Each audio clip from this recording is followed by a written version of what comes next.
तो चलिए आज आपको एक ऐसा सूत्र दिया जाएगा महादशा और अंतरदशा को लेकर कि आप इस चीज़ को लेकर बहुत अच्छे तरीके से जान पाएंगे।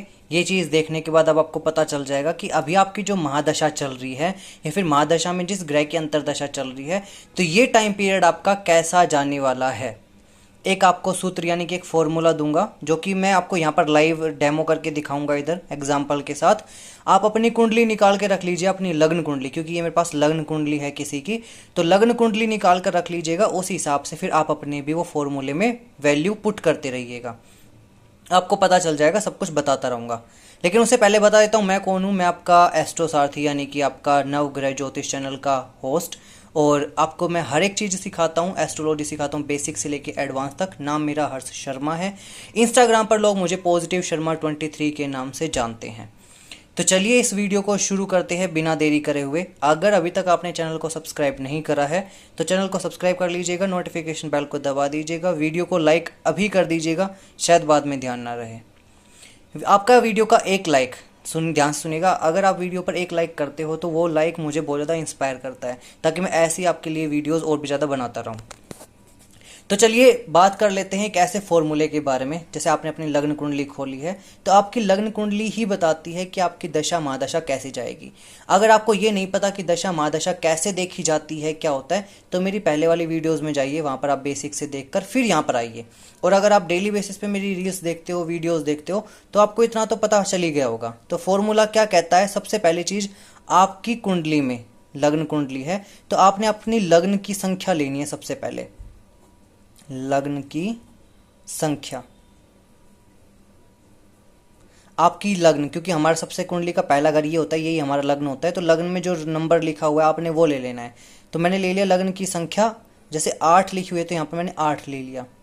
अब इस लग्न की संख्या को आपने गुणा कर देना है, मल्टीप्लाई कर देना है आपकी जिस भी ग्रह की महादशा चली हुई है उस ग्रह का। यानी कि अगर मान लो इस कुंडली में गुरु ग्रह की महादशा चली हुई है और गुरु ग्रह बैठा हुआ है 3 नंबर की राशि में, गुरु ग्रह बैठा हुआ है 3 नंबर की राशि में, तो मैं यहां पर लिखूंगा, यहां पर पहले मैं क्या लिखूंगा, ग्रह स्थित संख्या, कि जो ग्रह है वो किस राशि में स्थित है। तो यहां पर आप ये भी लिख सकते हो, ग्रह राशि स्थित संख्या, कि जो भी ग्रह आपकी जिस भी ग्रह की महादशा चली हुई है वो किस राशि में बैठा हुआ है, आपने वो नंबर लिख देना है। जैसे 8, यहाँ पर पहले 8 था, लग्न की संख्या लिखी मैंने, उसके बाद मैंने उसकी गुणा करवाई किससे, जिस भी ग्रह की महादशा चल रही है वो ग्रह किस राशि में बैठा हुआ है उसके साथ। इसके बाद क्या करना है आपने, फिर इसके बाद उसको भाग दे देना है 27 से। ठीक है, 27 से मैंने इसको भाग दे दिया। इसके बाद क्या करना है, इसके बाद आपने फिर से गुणा करनी है कि ग्रह की महादशा का वर्ष। देखो मैंने यहाँ पर लिखा हुआ है, अगर आपकी सूर्य की महादशा चली हुई है तो वो 6 साल तक चलेगी, आप यहाँ पर 6 लिखोगे।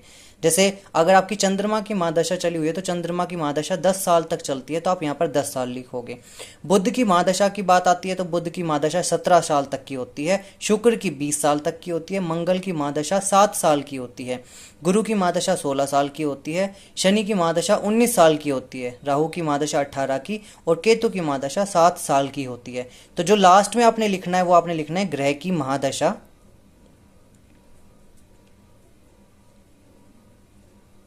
वर्ष, कि जो आपके कोई भी ग्रह जिस भी ग्रह की महादशा चल रही है वो कितने सालों तक चलेगी। जैसे मैंने गुरु लिखा था तो गुरु की महादशा मैंने मान ली कि यहाँ पर चल रही है 16 साल तक चलेगी, तो मैंने यहाँ पर 16 लिख दिया। ठीक है, फिर से इसको लास्ट में आपने दोबारा से डिवाइड करवा देना है, भाग दे देना है 27 से। तो यहाँ पर मैंने दोबारा से भाग दे दिया इसको 27 से। ठीक है, अब आपने सिर्फ यही ही फॉर्मूला था जो मेन था कि लग्न की संख्या लेनी है। जैसे लग्न में 8 नंबर लिखा हुआ है तो मैंने 8 ले लिया, फिर उसको गुणा कर देना है कौन जिस भी ग्रह की महादशा चली हुई है वो किस राशि में बैठा हुआ है। जैसे गुरु की महादशा चली हुई है, मान लिया वो बैठा हुआ है 3 नंबर की राशि में, तो मैंने 3 से गुणा करवा दिया, फिर मैंने 27 से भाग दे दिया, फिर मैंने गुणा में जिस भी ग्रह की महादशा चल रही है वो कितने वर्षों तक चलेगी मैंने वो लिख दिया, फिर उसके बाद मैंने उसको भाग करवा दिया 27 से। ये एक महादशा और अंतरदशा का सूत्र बनता है। अब इसके बाद क्या, इसको पूरे को जब आप सोल्व कर लोगे तो सोल्व करने के बाद कुछ आएगा, जैसे मान लिया 8 या 24 डिवाइड करवाया, इसका 27 से 27 कैंसिल, अगर ऐसे करके देखो तो नहीं तो 16 और फिर यहाँ पे डिवाइड में 27, ऐसे अगर लिख दूं सीधा तो यहाँ पर क्या आएगा, यहाँ पर आएगा 14 के समथिंग, 14। फिर पॉइंटों में कुछ आंसर आएगा, पॉइंट नहीं देखने हैं। अगर आपका 27 से यहाँ पर देखो जो ये नंबर आया है ना, जैसे यहाँ पर मैंने सोल्व करा तो 14 आया है, अगर ये नंबर 14 से कम आता है तो आपने ये ही नंबर ले लेना है। और अगर अगर ये नंबर 27 से कम आता है, जैसे कि ये 27 से कम है 14, अगर जो यहाँ पर नंबर है वो 27 से अगर कम आ जाए तो आपने क्या है, वो ही नंबर ले लेना है जो यहाँ पर लिखा हुआ है। अगर 27 से ज़्यादा कोई नंबर आता है तो फिर उसके बाद का आपको मैं नेक्स्ट रील में ज़रूर बताऊंगा कि क्या करना है, लेकिन 27 से कम नहीं आता है। अगर 27 से ज़्यादा आ जाता है तो आप क्या करते हो कि इसी में ही आप उस नंबर को, यानी कि जो आप डिवाइड करवाते हो तो उससे उसको आप कुछ नंबर कम लेकर आते हो। इन जनरल मैंने जितने भी कुंडलियों में लगा के देखा है तो 27 से ऊपर नहीं आता है। आप भी जब लगाओगे तो 27 से हमेशा कम ही मिलेगा। तो 27 से कम आपको एक नंबर मिलेगा।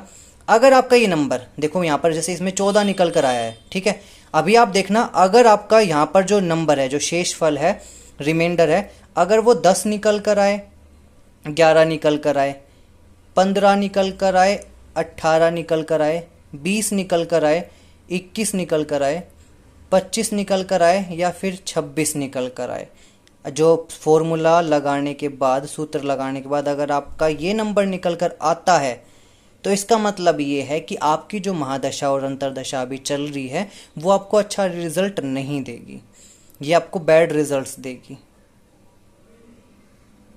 बैड रिजल्ट्स देगी। लेकिन अब जैसे कि मान लो यहाँ पर 2 आ गया, 3 आ गया, 4 आ गया, 5 आ गया, जैसे अब यहाँ पर 14 आया है, तो 14 का मतलब ये है कि ये जो आपकी महादशा चल रही है ये आपको विद्या और परिश्रम, यानी कि आपको नॉलेज देगी, आपको पढ़ाने में थोड़ी सी हेल्प करेगी और आपसे मेहनत करवाएगी। 14 का मतलब ये होता है।